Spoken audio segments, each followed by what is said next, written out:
안녕하세요. 2016년도 한 달이 지나고 어느새 2월입니다. 이런 식으로 인사를 드리는 게 기분이 조금 묘합니다. 이 자리는 제게 있었던 감정들의 찌꺼기를 풀어내는 곳이 될 것 같습니다.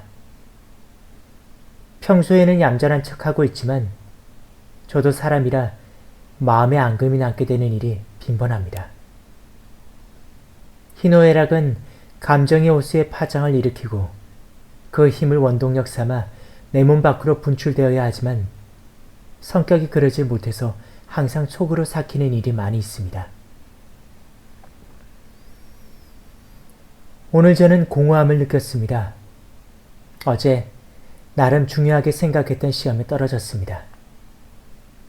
한 달 가까이 준비해왔던 것이 단 1분 만에 무너지는 경험. 사실 이런 게 처음은 아니었지만 그래도 왠지 모를 서글픔이 밀려왔습니다. 그건 아마도 자신의 무기력함을 깨달았기 때문인지도 모르겠습니다. 그렇게 저는 또 한 번 죽었습니다. 그리 길지는 않지만 짧지도 않은 생을 살아오면서 저는 무수히 죽었었습니다.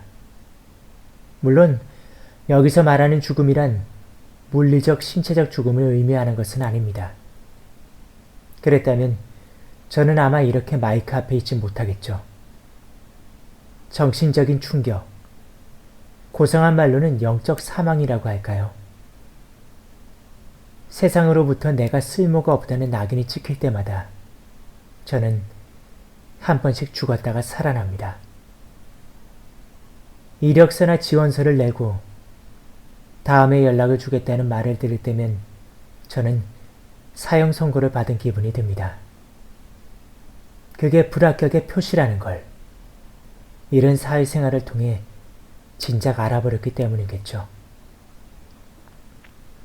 하루나 이틀의 유예를 두지만 결국 돌아오는 불합격 통보는 사형 집행과 비슷하다고 생각합니다. 이는 익숙해질만도 하지만 내일 저를 무기력하게 만들어버립니다. 하지만 그보다도 저를 절망감에 빠뜨리는 것은 제가 어떤 사람이라는 것을 채 보여주기도 전에 내 앞에 사람의 말 한마디로 제가 등급의 판정을 받는 것이죠. 그럴 때면 과연 제가 왜 도전을 선택했나 싶을 때가 생깁니다. 근데도 저는 왜 이 길에 서 있을까요? 쓸데없는 집착일지도 모릅니다. 결과를 전혀 만들어내지 못하는, 생산적이지 못한 일에 시간을 허비하는 지금의 제 모습이 어쩌면 철이 없는 건지도 모르겠습니다. 가질 수 없는 것에 목을 매달고 있는 모습이 바보가 따로 없다고 주변 사람들은 생각합니다. 그 무수한 눈총을 받으며 서 있는 것이 힘들 때도 있습니다. 이리 흔들, 저리 흔들. 10대 때 끝내버려야 하는 방황의 시기를 짧게나마 다시 겪을 때도 생기죠. 그래도 돌아오는 것은 다시 지금 서 있는 곳입니다. 가끔은 이러다 혼자 지치기도 합니다. 출발도 못하고 하루하루 늙어버리는 것에 대한 두려움. 빛바랜 청춘의 조각들이 산산이 부서져 나가는 기분은 그 무엇보다도 저를 힘들게 만드니까요. 하지만 아마 저는 내일 또 여전히 같은 곳을 보고 뛰고 있을 겁니다. 상처받는 것은 여전히 힘들고 그 상처가 깊어 어느새 또 내 영혼이 사망할지라도 반복, 또 반복을 할 겁니다. 저주에 걸린 것처럼 무수히 전진을 하고 상처를 받기를 반복하겠죠. 이유는 모릅니다.